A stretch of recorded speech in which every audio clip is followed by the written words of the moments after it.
Okay, let's hope that we give the gentleman who I met the other day his wish. He came over to me, a fellow I met here in New Orleans, and said, my favorite part of your show is when Rex does this. When Rex does this to Come on, Rex. So let's see if you get your chance to do it. The question is, with Patrick Mahomes as the favorite last night getting blown out, which quarterback suffered the largest loss as a Super Bowl favorite?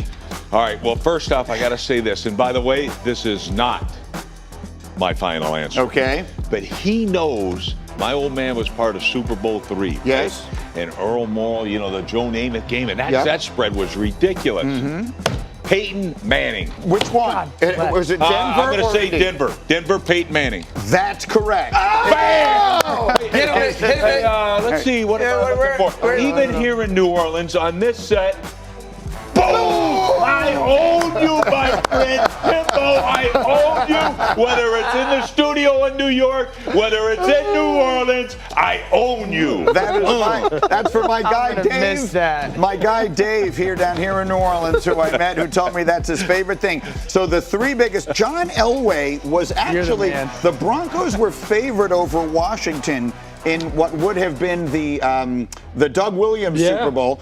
Doug Williams, they scored 35 points in the second quarter. I forgot that the Broncos were favorites. Yep. And Joe Theismann was a favorite in Super Bowl 18 and lost by 29 to the Raiders. But Peyton Manning lost 43-8.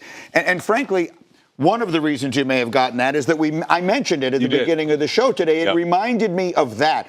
That offense, if you remember, Peyton Manning, that offense was way better than the Chiefs' offense was this year, frankly. That was the Legion of Boom.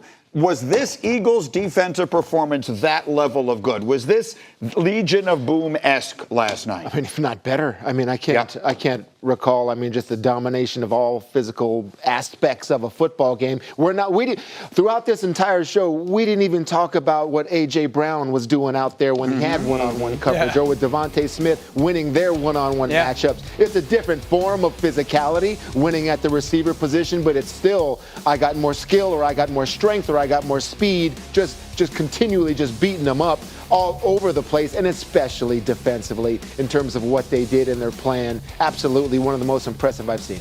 So, Dan, let's think forward now. We've spent looking at last night.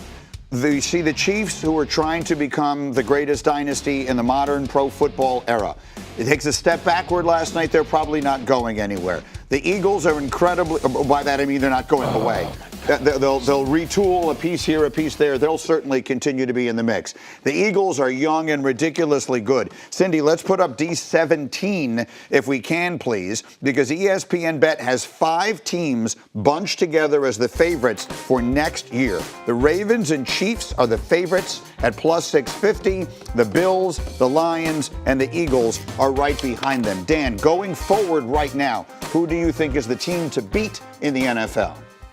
Oh, you have to say the Philadelphia Eagles. They remain that. They are that. I mean, the only question mark really is who's the offensive coordinator going to be. Kellen Moore seems like he's going to be the head coach of the Saints, and Mekhi Becton's a free agent. Zach Bond's a free agent. But we were talking about this with Hembo. Their most expensive player next year is Jalen Hurts. His cap hit, I believe, is $21 million.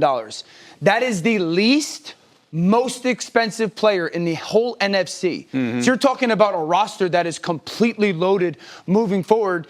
And honestly, if we've seen anything from this team and organization, they got a studded head coach that can weather it all, and they got a studded quarterback that, let's give him his flowers. When it's the big moments, he plays his best football. So then let's go to the other side of it, Kansas City, because we know who the big boys are in the AFC. It's Kansas City, it's Baltimore, it's Buffalo. We wanted to see what would happen. Do the Chiefs remain ahead of them? What do they need to do this offseason to make sure they're back there? Travis Kelce obviously is aging. We saw some flaws in this team that wound up really on full display last night. What is the Chiefs' priority this offseason? I think going inside out is really where they're going to focus on. Offensive line has to be solidified. Tackle position has to be solidified. Wide receiver has to be solidified. They got to find themselves someone who really right now is a true number one for Patrick. Are they okay at running back right now? Do they really believe that Isaiah Pacheco is good enough to give them what they really need? Because look, the team they just played last night, they got Saquon Barkley, and they saw the difference that a guy of that caliber can make. So do they look there? And then on the defensive side, look, secondary on the edges, you got to have another corner. Yeah. And to me, look, as good as Chris Jones has been, they need it. Look, I like George Karlaftis. We all love George Karlaftis, but they need another outside guy as well. So there's some work for Brett Veach, the GM, to do. And honestly, I'm shocked that they're up that high on ESPN, but quite honestly, I'm shocked that they're up that high. Philadelphia should be at the top. Oh, I totally agree, because I'm absolutely shocked, too, because what we saw during the year wasn't to that standard. Yeah. And they do have work. I think that Rashee Rice could be that number one guy if he comes off injury. That's a big if, though. Yep. But they have to protect the quarterback. You got one of the greatest players we've ever seen. You better protect him first. Think protection before anything else. I'd say corner. And then I'd the say corner. Depth at pass rush, we saw it here. Yeah. If you can't rush the passer in the fourth quarter, I mean, that's a problem. Left tackle, right tackle, corner specifically. Well, for the those Kansas are City pretty Chiefs. tough. Left tackle and They've corner. tried at left tackle. Those are prime gotta keep positions. trying. Did not But they, try. but You gotta keep trying. going. Yeah, they got to tried. keep going. What Yep. did they not try? They got to keep going. But in terms of the Eagles, I mean, 55% of their snaps, the rookies are first-year players. That's how something special starts. Wait. I got to say this. I think Detroit 55%. is the one. The playoff We won- snaps. Playoff snaps by rookies and first-year players. Unbelievable. We Send got me that one. We got to see Detroit. What's this team going to look like if they don't have 18 guys on injured, on defense that are hurt? And Aiden Hutchinson, How much will the departures of the coordinators, Oh. Aaron Glenn, now the coach of the Jets, Ben Johnson, the coach of the Bears, how much will that impact the line? Well, I think they're going to run similar systems offensively and defensively. And don't forget, Dan Campbell's the head coach. Right. Yeah. So I think that's the guy that needs to, that's the main guy that needs to stay in place. So I still think they'll be overcome it. Look, I love those coordinators that you mentioned and things like that. They got to get better, though, personnel-wise. Yep. Like, is this a team, Lewis, that when we were talking, is this a team that goes after Myles Garrett and pairs him with Aiden Hutchinson? Any of those teams that are at the Absolutely. top. Yep. Yeah. Absolutely, and you're right. They're going to get a lot of help by the guys who just come back healthy. They are. Yep. And the one thing, look, you know me, I love continuity, and that's been one of the things that has helped Kansas City in terms of all three coordinators plus the head coach have remained very consistent. Yep. But we've also saw this year with Philadelphia. You can turn it over. You can hit it. You can hit on it. So Detroit can hit on it as long as Dan does it right. And Brad Holmes is a fantastic GM. So look, this is a fun offseason. This is a fun offseason because even the best teams have to still retool. And we'll see how they all jockey around to get some of the best players. Jalen Hurts has never had the same offensive coordinator 2 years in a row since high school, I believe. That's absurd. And he's a Super Bowl champion. Yeah. That's a really ludicrous statistic, and yet it is true. Since high school. And so while there is that giant question mark of what's it going to be and who's it going to be, we do have some evidence that they can handle it. And this offensive line should stay intact because they are still relatively young. Their pieces on the perimeter should still be there because they are still relatively young.